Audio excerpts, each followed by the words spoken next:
Good afternoon.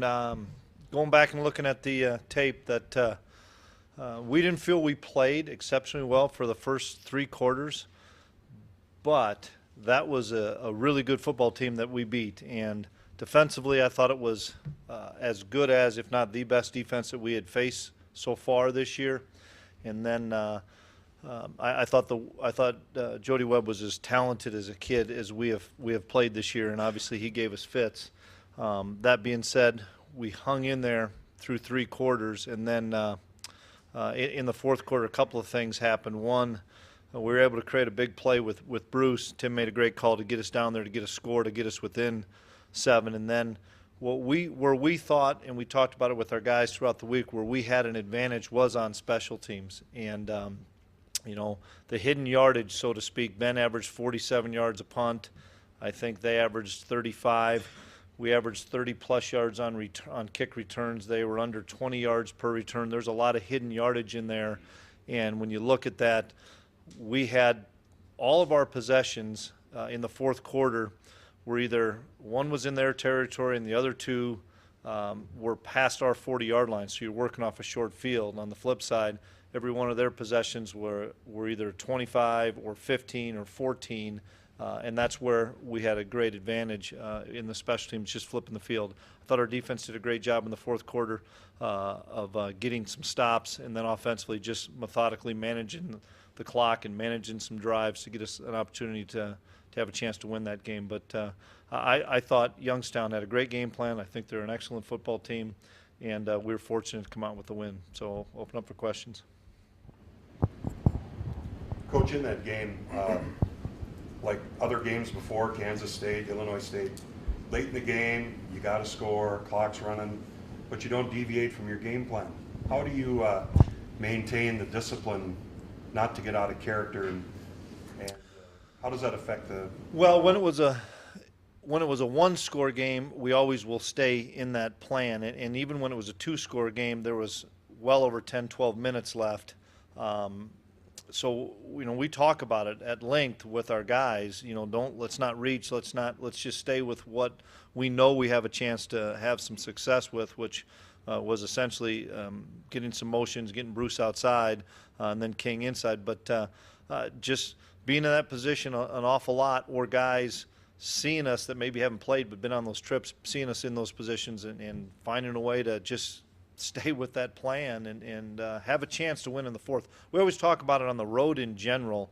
As difficult it is in this league to win on the road, have a chance to win in the fourth. And you look at our 3 wins over the last 4 weeks on the road, we've given ourselves an opportunity in the fourth quarter, and our guys, credit to them, they found the way to make the plays. Coach, I know the expectation will be that you guys have a few more home games after the regular season, but last one for the seniors at home in the regular season this week.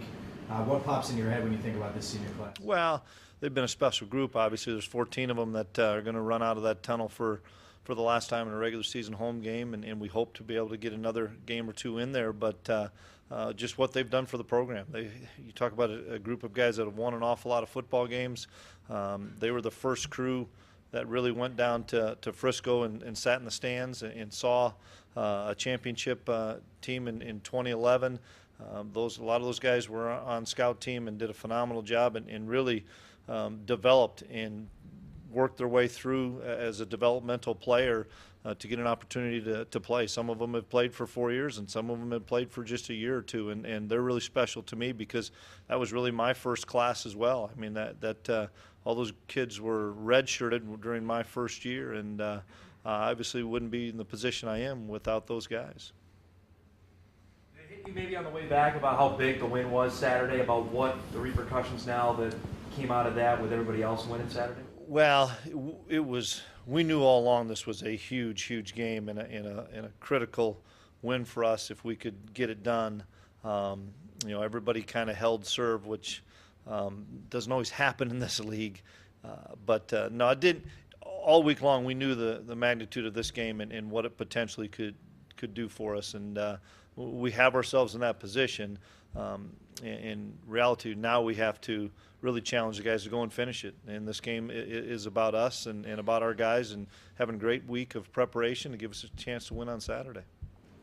How do you keep the guys focused this week in terms of just the senior day thing, and then obviously it's an opponent that has had some struggles?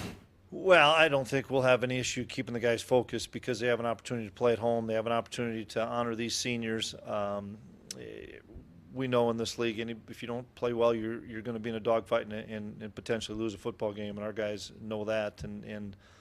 So I don't see that being an issue, keeping their focus at all. Is it nice to have what you guys have on the line for this game? I mean, potential more playoff home games in a Valley title? Yeah, well, this is what we work for. This is what we talk about. The first team meeting when we came back from Frisco, and we've done it for the last X amount of years, as well as the first team meeting we have on spring ball and the first team meeting we have in fall camp. Our goal is to win the Missouri Valley Conference Championship, and it's a long, tough road to get in that position. And we have an opportunity to get a piece of that title, and that's our ultimate goal. And if you can achieve that goal, you have an opportunity to maybe have some home games. But I think with our reputation in the league, or excuse me, across the country, our league's reputation, we hope to have a high seed in those things. And but it all starts with trying to get that Valley title. They were able to get Davis going. Pardon me? They were able to get their backup the running quarterback going. What do you guys have to do to clean up what's going on with allowing more yards to quarterback runs? Well, we've done a great job, with the exception of that guy had a couple runs the last few weeks. I think we've done an excellent job. So we'll just keep doing what we're doing. Coach, do you have your class, Chris, 11 players? Is there your thoughts generally on that? You've had 26, 17, and now 11. Yeah, that's a small class. You're exactly right, but they're the right guys, and they're the guys that have been a big part of this, dating back to, like I said, 2011, and they've been impact players, and some of them have played a ton of football games, and I don't want to miss anybody, but I look at Zach Vron, Joe Haig, that have played an awful lot of games and won an awful lot of big games home and away, and I'm really fortunate. This is a great week for us because all the seniors get the opportunity to speak in front of the team after a practice. We'll start that tomorrow, and I'm excited for those guys as well as the young guys to hear their journey, because a lot of those guys, it wasn't they didn't start off just automatically as great players and starters. They had to develop, and they had some growing pains, and they didn't always play. They weren't always the starters, and there's not a lot of people that have an unscathed 4 or 5 years here where everything's a great day, and so it'll be interesting to see those guys or hear from those guys this week. Carson, unfortunate that he won't be able to finish out his career playing. And how's he doing this week? What's he doing to stay in shape? All those things. Well, he's running. I haven't spoken to him today, but he runs. The last 2 weeks he's been cleared to do all his running and stuff. So he's with Coach Kramer before practice, doing a lot of running to get himself or keep himself in condition. Before or after practice, he'll work with Coach Hedberg to work his footwork drills and some of those things. Everything you can do, with the exception of throwing the football, he continues to do. He's in all the meetings, obviously, just because I think that those things help him as well as help us, because he's listening to the same thing that Randy's preaching to Easton so that he can help Easton on the sideline. But I know it'll be a difficult game for Carson when you're going out for your last home game and you're not a part of that. I saw when Grant wasn't a part of it, and probably similar situation. We didn't think Grant was going to play, and he ended up playing in a championship game, and Carson's in that same boat. The likelihood of him playing probably isn't very good. So it'll be a difficult day, but he needs to be honored because he's been a huge part of what we've done all 5 years. But since I took over as the head coach, obviously he's taken us to some unbelievable victories inside that Fargo Dome as well as on the road. Is Bruce your kick returning the rest of the way? Yeah, I think he will be. I think Perk will stay on punt returns and Bruce will stay on kick returns if they stay healthy. Bruce is over 6 yards of carry still on the season. Are you going to try and work him into the offense a little bit more as his ribs heal? As he's healthy and as the game plan dictates, yes. But King will still get a good share of those carries as well. Injury update with Nate and Champion. Do you know any more? I will know more probably end of today or tomorrow. But both of them are not ruled out for this week, and we're hoping that they can practice probably middle of the week. But both of them came through probably a little bit better than we expected. Nate finished the game. I knew he was going to be real sore on Sunday, but we're hoping he can do some things this week. Issues with them? Nate had like an MCL sprain, and Jordan's is a hamstring. The special teams, I mean, you touched on it a little bit, but ranking fourth in the nation, Bruce Anderson, Eric Perkins, what they've done this year especially. They've done an excellent job. I mean, Perk had his opportunity about this time last year and kind of took it and ran with it on kick and punt returns. And Bruce just has a natural knack to find a crease on kick returns and great speed to get through the line. And we're blocking better on those teams. And credit Coach Austin and our special teams. We work on that. That's the first thing we'll do out of the gate today at practice is we'll work a lot of drills within the special teams, not just necessarily a punt or a PAT or a field goal, but all the blocking downfield, challenging people at the line of scrimmage, all those things that you have to be able to do to be successful on the punt return and kick return units. We're spending a lot of time in trying to emphasize it because I know we match up pretty evenly with a lot of teams offensively and defensively, and everybody knows each other so well in the Valley that you have to have a clear advantage in one area or another. And special teams, fortunately for us, has been a big advantage, and much of that is due to Ben LeCombe. At this point in the year, it's kind of that delicate balance of physical practices versus backing off on some guys and all that sort of thing. But at the same time, you had mentioned maybe the tackling wasn't as crisp as you'd like it to see. So how do you manage that, I guess, the next week? Yeah, you were kind, Brian. It was horrendous on Saturday, and we have to shore it up. But you're right. We emphasize wrapping up a bunch. Now we need to have somebody give us some of those looks. It's easy to wrap up on a guy that can't run around you or beat you with speed. It's trying to give us a little bit more look.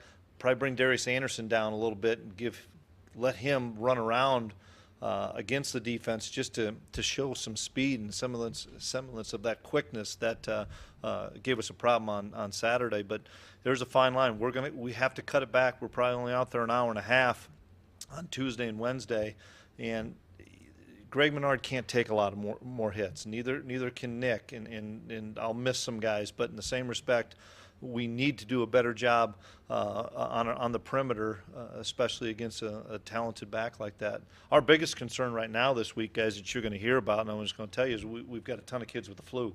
And it started with Lucas Albers on Saturday early morning, and Lucas we gave him some IVs, tried to go, couldn't go, was sicker than a dog, and my phone just keeps buzzing with Bobby giving me another one. I know we're into double digits now, so we're still going to try to practice tonight, but there'll be a number of guys that won't be there tonight, and then my fear is if they're there tonight, they are not going to be there on Tuesday or Wednesday, because it's hit us full-fledged this morning, and I just hope we can get it stopped.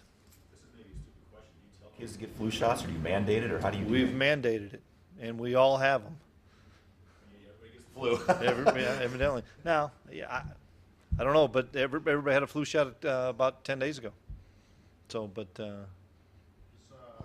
One-day deal, or is you Albers know, back? I hope. I mean, Lucas, we didn't see him on Sunday, and he was really bad on Saturday. Didn't look good coming on the bus, and tried to warm up a little bit, to just couldn't keep anything down, and so we just shelved him. And I don't know how he felt on Sunday, but I talked to Kramer this morning, and the guys were throwing up in the weight room and stuff, and he got him out of there, and it's going to hit us full circle here, and not a very good week to have happen to us. So another adversity, and we'll get through it, and we'll practice the guys that can, and hopefully they get sick early in the week and not late in the week. Worry about weight loss? Yeah, that's Jim's biggest concern, obviously.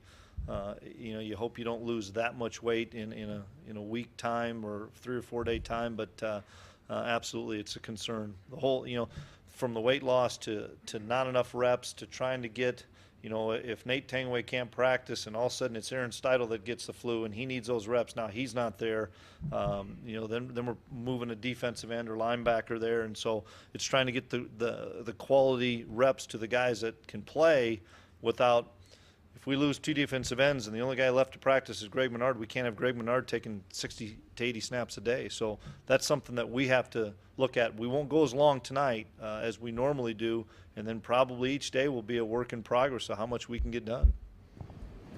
When you look at Missouri State, obviously they're having their struggles this year, but what challenges do they pose to you? Well, for starters, they're extremely well coached. I know the offensive coordinator. I worked with him at Northern Iowa. Mario Verduzco does a phenomenal job, and I know Steck's a great defensive mind. The one thing that you can watch on their tape and their film is they have a plan and they are sticking to it. And I have great appreciation for those guys in doing that, as far as they're playing a bunch of young guys. And they're not reinventing the wheel every week on defense. This is what they do, and those kids are getting better. There's some games that it may be snowballs on them, but there's some games where they play hard all the time because that's a Steck coach team. But they're learning their system and they're not changing it, and that's sometimes difficult when the results aren't going your way. But it tells you they are on the right page and on the right track, because those guys are just continuing to get a ton of reps, and these are all freshmen and sophomores doing it. Offensively, they've done the same thing. They're sticking with what they want to do from a spread standpoint as well as a 2 tight end standpoint, and here's what we're going to do, and we're going to continue to get better at it. We're maybe taking some lumps, but they're a well-coached team. They have some exceptional players, and then they have some young guys that but I've been really impressed with just how they're staying with the process and not trying to recreate the wheel every week. Coach, you've spoken about it a lot, but how much has Ben LeCompte meant over the last 4 years and shows the value of putting scholarship money in a punter? What that guy's been able to do for 4 years on kickoffs and on punts has, has won a few games for us. There's so many hidden yards in games. There's so many times where, I can go back to the 2013 Kansas State game where Tyler Lockett didn't get a chance to return a kick, all because of Ben LeCompte pooching it for a while. Then they moved up, then he kicked it over their heads, being able to angle punts. All those things are a gift, and we are so fortunate that we have him. And he'll be as hard of a senior to replace as anybody we have, because of being able to be sustained and consistent for 4 years. And not only that, but Ben's a great competitor. I enjoy our time and that we spend together on day of games, because we eat pregame and stuff together. It just what a great person he is, and he has a future. There's no question in punting. It helps when you're able to kick off, right, in the next level. Aren't they looking for that? Yeah. If you can now, most of them are kicking it out of the end zone or nine yards deep, but you have the ability to do that as well as placing the ball and punting. Everybody's turning the ball over. Everybody's kicking it, 56 yards. It's just if you can place it outside the numbers and stuff. And I know he's piqued a lot of interest amongst the scouts that have come here to visit. Coach, you talk about the Valley, the fact that there's 3 teams that have a chance to either outright win or have a share of the title. Well, it's a great league. We all know that, and every week you don't know what's going to happen. Every week there's a game that maybe is going to go different than what the paper says it's supposed to go, and that's because these teams know each other so well. Everybody spends an ample amount of time in the spring and in the summer looking at every Valley school to say, okay, let's get a game plan for these guys now, and then we'll look at it again in the fall. And so there's no secrets in our league as far as offense, defensively, what teams are doing. And we've got tremendous coaches and tremendous players in this league, and I think we're hope to get 4 this year probably in the playoffs, and probably make some noise. 3 seniors on defense this season. They've seen you through your ascent here at NDSU. Can you just talk about those relationships and maybe how special those guys have been to this program? Yeah, Brian, let's start with Shatsy. He's been a guy that came in here as a walk-on and worked his tail off on the scout team going against guys like Paul Cornick and some of those guys, Austin Richard, Joe Lund, and always played hard, always played physical. And then he was behind a lot of really good defensive tackles, but always found a way to get some time and always was a productive player early in his career. And then he's just taken off from there and is playing at an all-conference level, practices like an all-conference player, has a great motor, has a great passion for the game, does a great job with our younger defensive tackles, continuing to preach to them how important Bison football is to him, what it means to be a Bison and play defense, and so Brian's done a remarkable job. You know, Champ and CJ are so special because they were in my meeting room for 3 years, and both guys came in my first year here, and we redshirted them both, and I thought they had a lot of ability, and those two learned so much from the guys before them, from the Marcuses, from Andre Martin and Shep and Higgs and Duggs and all those guys. They kept learning the game. They kept understanding that ability will get you so far, but you better understand our defense and you better have a great knowledge of what an offense is doing. You just can't live on God-given ability. You have to be a student of the game, and both those two guys have done a great job of not only being students in the game, but now given that information to all the younger guys and been tremendous leaders. And you know, when we came into the season, we said we had both corners back and both D tackles back, and that's a great place to start from as far as building a defense with a bunch of young guys around. And I've been really happy with the way all three of those seniors have played for us. All right, thanks.